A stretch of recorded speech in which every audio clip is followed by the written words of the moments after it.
Thiruvananthapuram Sree Chitra medical സെന്ററിൽ ആദ്യമായി നടന്ന ഹൃദയമാറ്റ ശസ്ത്രക്രിയ വിജയം.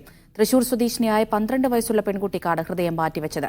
മസ്തിഷ്ക മരണം സംഭവിച്ച കൊല്ലം കരുനാഗപ്പള്ളി സ്വദേശിനി അധ്യാപികയായ ഡാലിയയാണ് അവയവം ദാനം ചെയ്തത്.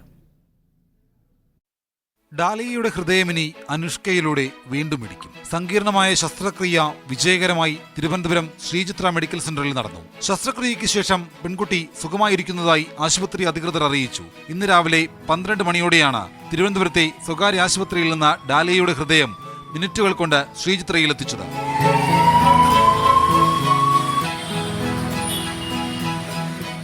ഫ്രണ്ടിൽ നിന്ന് പോലീസ് പൈലറ്റ് വാഹനമുണ്ടായിരുന്നു.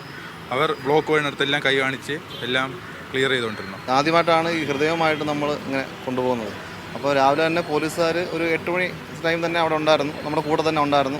കൊല്ലം കരുനാഗപ്പള്ളി സ്വദേശിയായ ഡാലിയയ്ക്ക് ഇന്നലെയാണ് മസ്തിഷ്ക മരണം സംഭവിച്ചത്. ഹൃദയത്തിന് പുറമെ വൃക്കയും കരളും മൃതസഞ്ജീവനിയിലൂടെ ദാനം ചെയ്യാൻ കുടുംബം തയ്യാറായിരുന്നു. മീഡിയ 1 തിരുവനന്തപുരം.